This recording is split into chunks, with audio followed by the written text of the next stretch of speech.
Welcome to Soul Parts and Healing, Part 2. This is the Healing Helpers. So here we're going to look at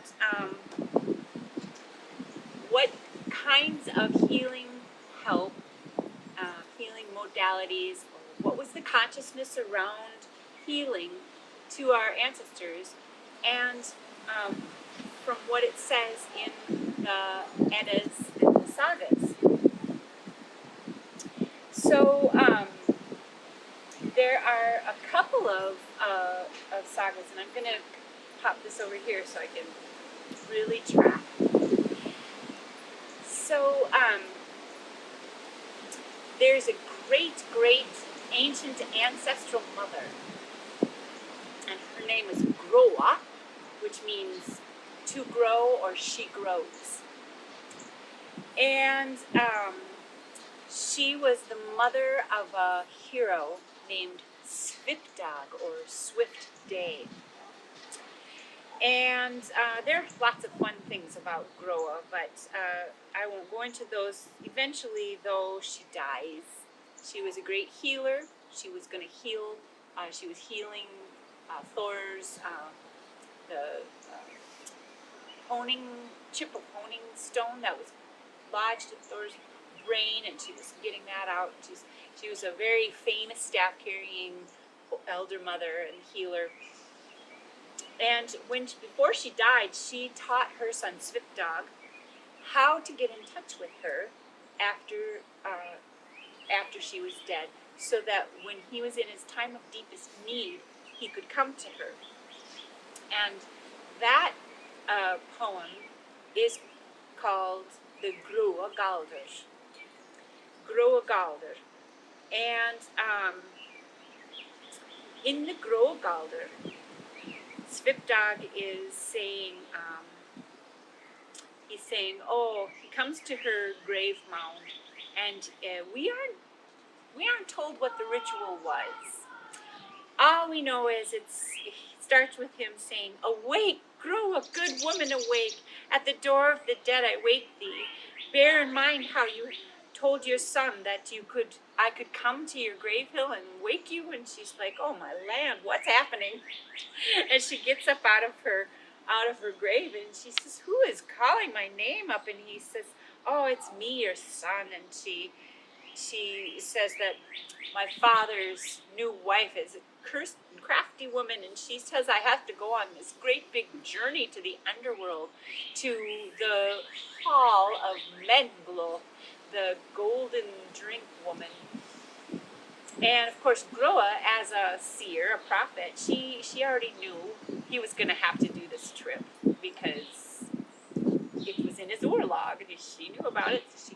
She says, "Well, you have come to the right place, my son."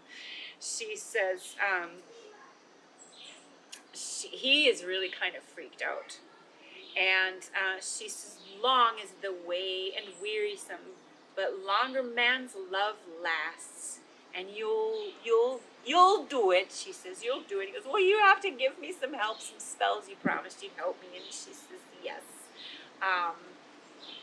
He says, "Speak thou such spells as will speed my way, shield and shelter your son. Full of danger, I am sure the dreaded journey is going to be for one so young." And she says,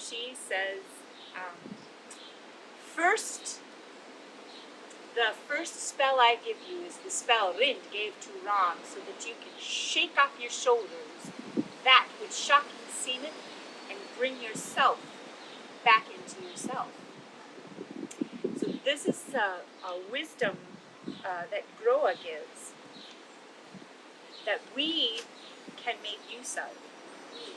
It is the first thing that any of us must do when we are in any kind of panic, or if there is any danger, or if somebody says, for example, when not more than, I think, 2003, down several houses down, my boys were young, and one cried out, and I thought, oh, that neighbor boy is picking on my son again. And I marched down there, and there was chaos. And the Mother's Day party had been disrupted because one of the children had slid under the pool cover. And she said, my baby. And I said, do you need help? And immediately when she said yes, I shook off that which shocking seemed, got myself into myself, and went into action. And I was able to jump over the dog fence, and I was able to go into the pool and take the baby boy, and his spirit, I could feel, was already drifting from his body. And his father was cradling his head and trying to scoop the water out because he didn't have the experience with how to get water out of the lungs. My knee was touching the father's knee, and as I began to do the little presses and little puffs, I said, make sure you start saying his name because he is a little bit far. His eyes had already rolled back. And so everybody just, Theo, Theo, Theo, Theo, and called the boy back in as I pumped and I pressed, giving breath. And suddenly I could feel a shot from the father's knee through my arm and up into the baby's heart space, where then suddenly the water came out and he began to get his hue, his life hue back with the breath that he won for himself and that his family won for him by calling his spirit closer into his body. So this is what Groa is saying to her son. Don't freak out, man. Get it together. Shake off your shoulders that which shocking seemeth, and get yourself back to yourself. Self, lead yourself. In Old Norse, it's sjálfur leiðu sjálfan þig. Self, lead yourself back to yourself again. So that is the first healing help that we have, is to breathe and shake off the shock. So she gives him lots of other great spells and tips about how to manage this trip into the underworld that he has to take. A living person going into the land of the dead, and what he might meet and what questions he should ask. When a giant banters words with you, this spell is going to make it so that you know what to say. All of these things. It's wonderful, but it's a whole entire course on its own. So, Svipdag, then we have the next poem after Groa Galder, and we have this Svipdagsmal. This is what Svipdag goes through and sees. And one of the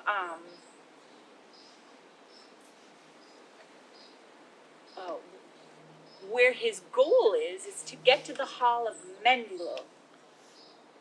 But Menlo's hall is on Lifjaberg, or the Mountain of Medicine.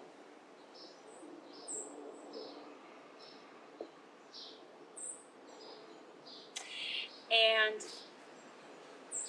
Menlo, that's that Icelandic symbol, or Menglod or Menglos, if you're going to anglicize it or Swedishize it, or whatever. And he goes to the Mountain of Medicine, and there's a guardian there who is Odin. And he says, what is that mountain called? And he says it is the Mountain of Medicine.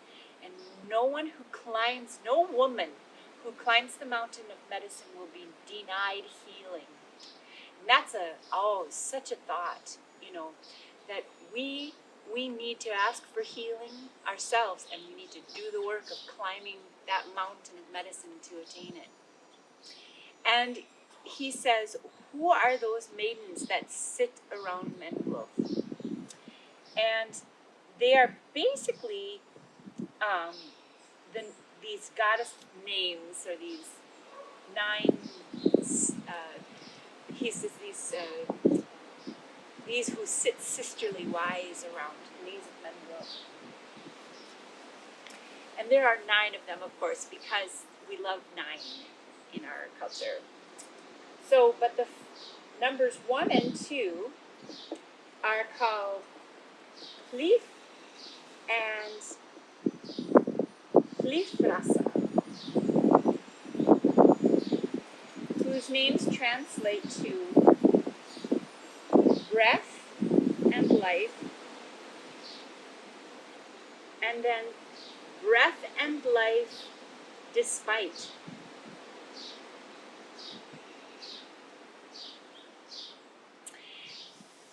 So you can see the first healing thing is the first gift we were given as the world, as tree human beings of the world.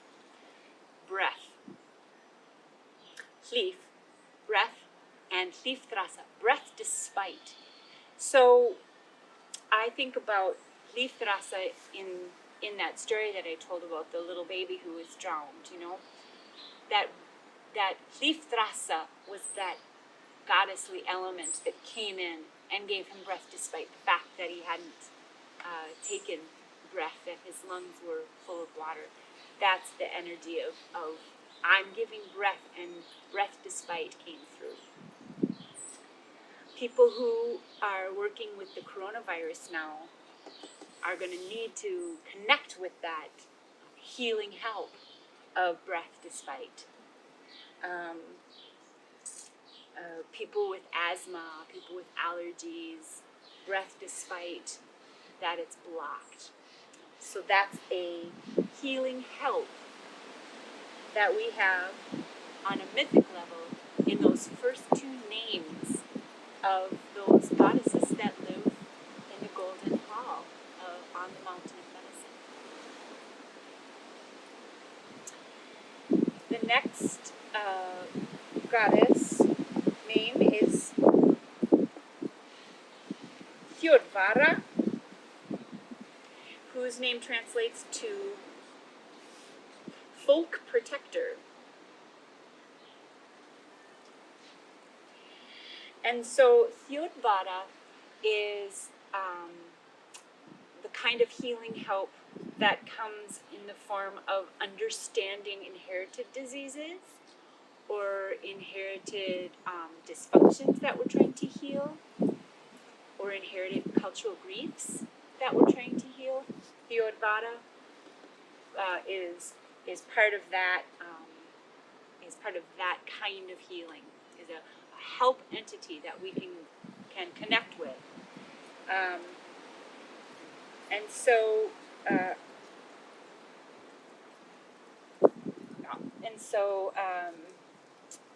the next goddess is Björt. Björt, whose name means bright or luminous. And I think of Björt, light, luminous. I think of Björt when I think of people who are suffering from depression, the darkness that has come deep into their hearts and minds and the spirit complex can be uplifted through the light and luminous nature of Björt.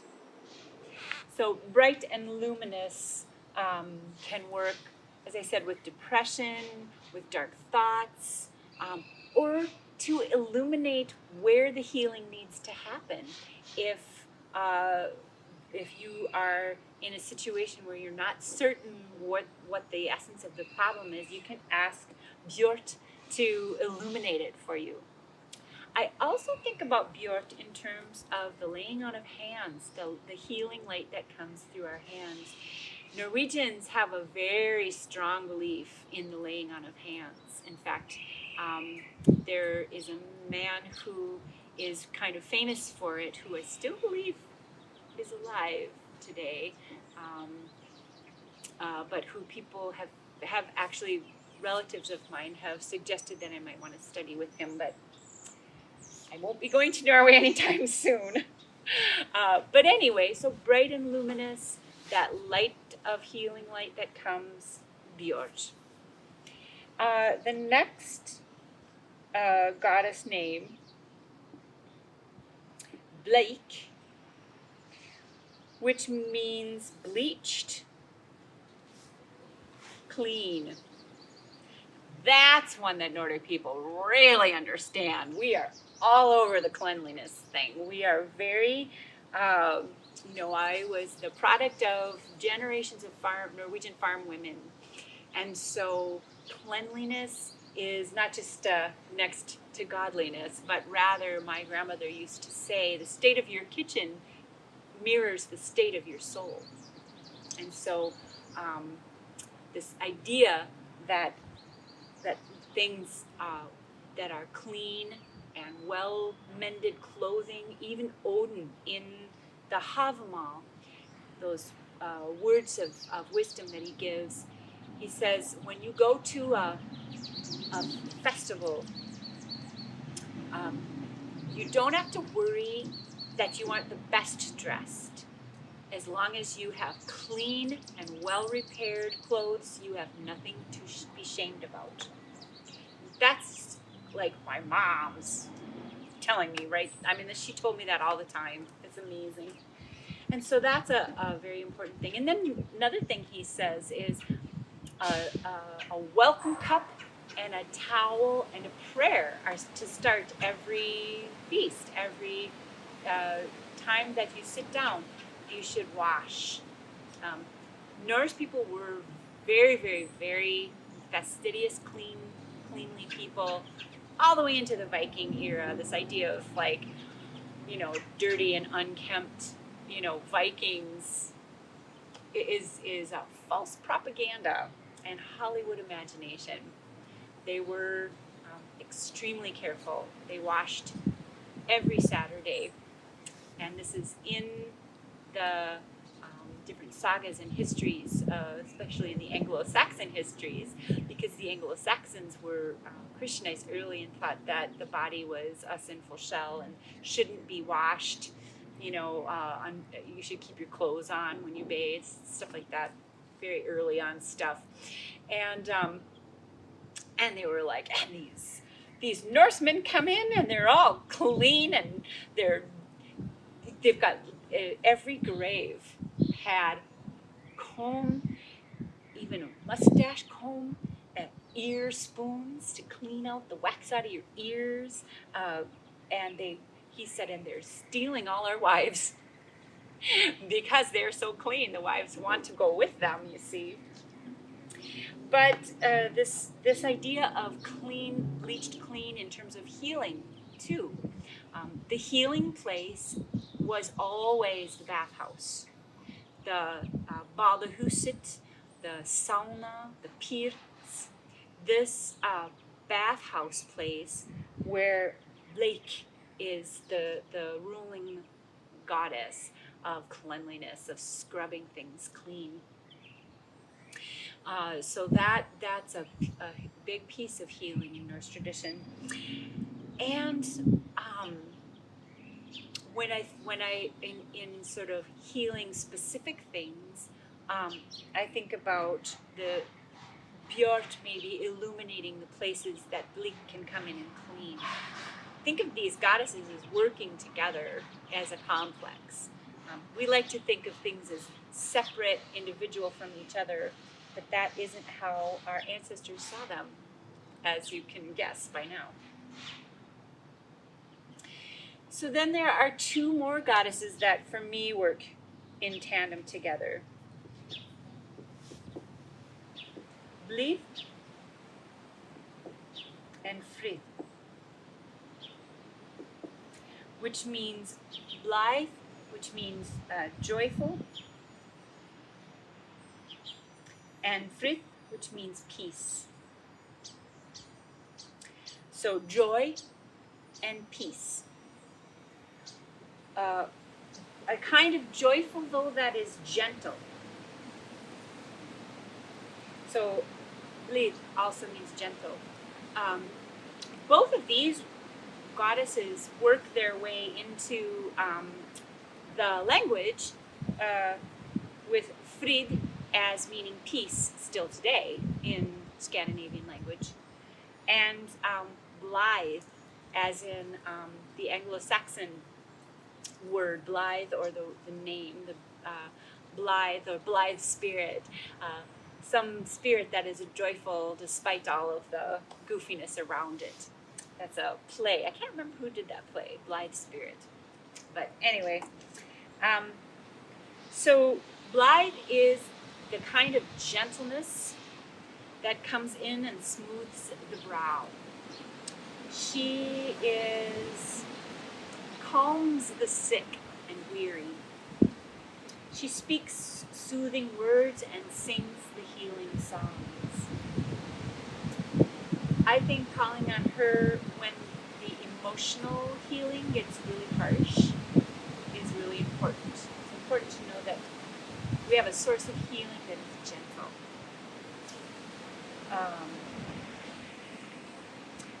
When there are attacks by others, Blythe is also part of that piece, which is also one of Groa's spells that she gives to Svipta. She says to him, this is a spell for you so that when your enemies come at you, you will be able to shift what's in their hearts so that they will meet you halfway. This isn't a spell to take them out and vanquish them. This is a spell to come into gentle, what we call gifu, or reciprocity with them, so that you can meet your enemy halfway. That's Blythe. And it creates a kind of state called Frith, which is peace or peacefulness. Frith is the goddess who fills the sick and sorrowful with peace. She allows that deep healing peace, that sleep peace, peace to sleep, peace to our grief. There's that phrase, the peace surpassing human understanding. That's the kind of Frith this is. She is the protector of our inguard, our deeper inner place of safety. There's a different goddess that rules the Grithguard, which is that I like to think of the Frithguard as coming from our hearts to our elbows, and then the Grithguard extending out to our fingers. So this Grithguard is the truce, is what that means. And Grith and Grith is a whole nother class. So if you want to know more about that, you're going to have to take that class. You can't do it all in one sitting. So I think about Hugin and Munin when it comes to Frith, because we have to have a peace within our hearts for our thought and memory to lodge in. And when our hearts are troubled, our thoughts and memories oftentimes have a difficult time finding unity with our spirits and our bodies. So the alignment of Hugin is Frith, produces that Frith. So here's a name of a goddess that I think a lot of people are going to want to know. And Arboda, and her name translates to gold giver.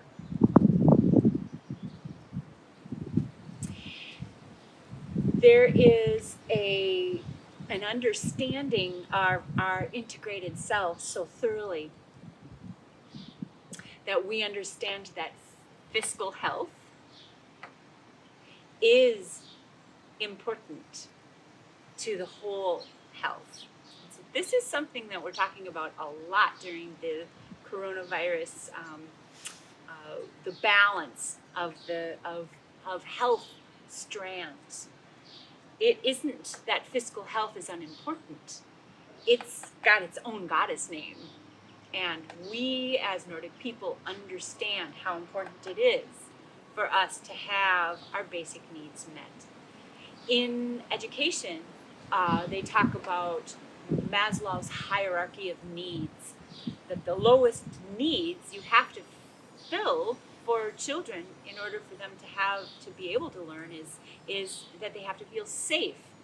They have to be well fed. They have to have their basic needs met, because learning is risk taking, because you have to be able to fail and you have to feel safe to fail, or you can't continue your learning process. And so our Boda is a goddess who gives that kind of security to us, that lets us understand that there is always more resource for us, that we are never going to be bereft. She gives us that assurance that that the resources of the world are accessible, and we can ask her for that kind of security and that kind of help. I also think of her in terms of like the minerals within our body. So the gold within our bodies, the calcium and the iron and all of those things that Svartalfheim, if you've watched the other videos, is in charge of. I think of her also there. So if somebody is low in iron, I think of our Boda as being nudged, saying, hey, the gold. Also, gold in terms of wisdom. She is a wisdom giver. So, finally, the last sister that's mentioned is Eir. Eir, whose name means help or mercy.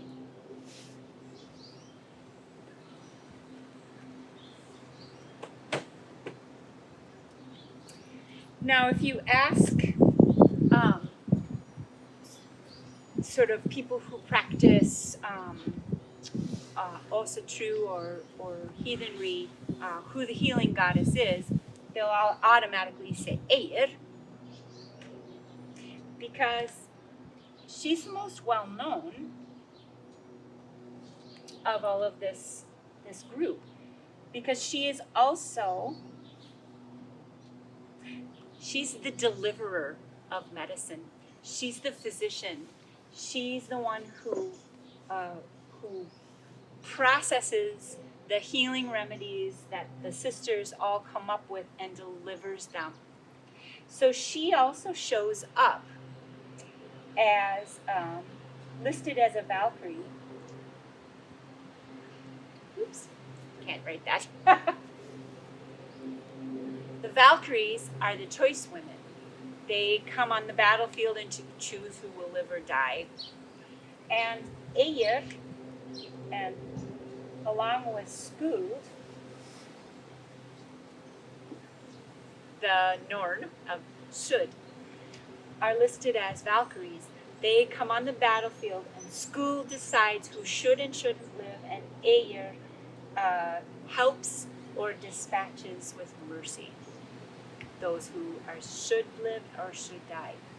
And so she's one of those, the idea of her name having these two sort of different meanings, help me to live or dispatch me mercifully, help me to die.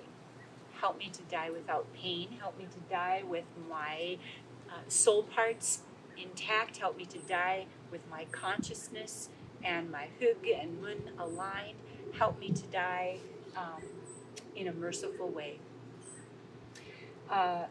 So she is called on to heal in Asgard and the upper worlds, in Midgard as a Valkyrie, and within our Midgard as part of our healing needs here. And also in the underworld, she's also listed as one of Frigg's handmaids. So she has her emanation as the doctor of the cosmos throughout all the worlds of the nine world. And so she is the first one usually called for help. So there are other helpers we can talk about, but these are the main ones that I wanted to give you today. There's so much we can talk about just within these names, and we will have to do a deeper further session on this part. But that wraps it up for healing help, and the next section is healing modalities.